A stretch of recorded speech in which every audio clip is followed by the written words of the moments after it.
আপনারা অনেকেই আছেন যারা শুধুমাত্র ইউটিউবের মধ্যে কাজ করে থাকেন, আপনাদের ফেসবুকে কোনো পেজ নেই বা সবেমাত্র আপনারা শুরু করতে চাচ্ছেন ফেসবুকের মধ্যে ভিডিও আপলোড করা।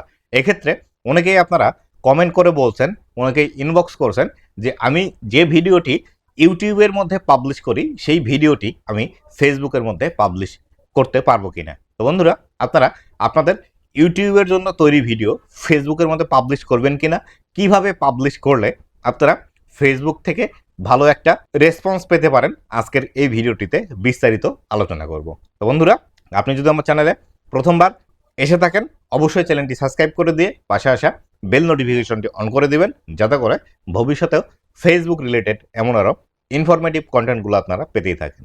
তো বন্ধুরা, আপনারা যারা ইউটিউবে ভিডিও তৈরি করে থাকেন, আপনাদের ভিডিও রেশিও হয়ে থাকে 60:9, মানে আপনারা ফোন এইভাবে ধরে আপনাদের ভিডিওগুলো শ্যুট করে থাকেন এবং এইভাবেই ইউটিউবের জন্য পারফেক্ট রেশিও হয়ে থাকে। কিন্তু আপনি যদি চান আপনার এই ভিডিওটি আপনাদের ফেসবুকের মধ্যে আপলোড করতে, তাহলে সেই ক্ষেত্রে আপনার এই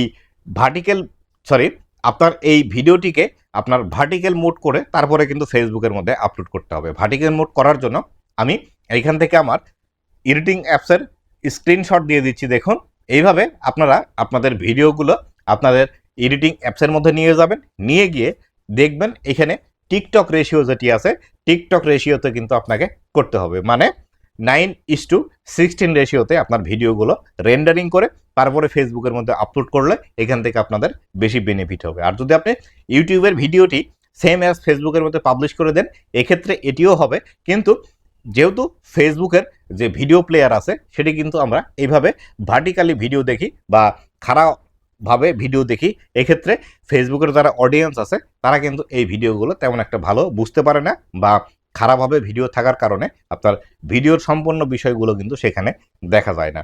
তবে আপনি চাইলে ইউটিউবের যে ভিডিওটি আছে সেই ভিডিওটি ফেসবুকে দিতে পারেন, তবে এই ধরনের ভিডিওতে ফেসবুক একটু রিস্ক কম দেয়। আপনি যদি পারেন তাহলে সেই ক্ষেত্রে ভার্টিক্যাল মোড করে তারপরে এই ভিডিওটি ফেসবুকের মধ্যে আপলোড করার ট্রাই করবেন।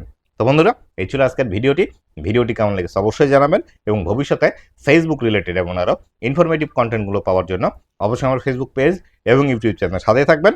ধন্যবাদ সবাইকে।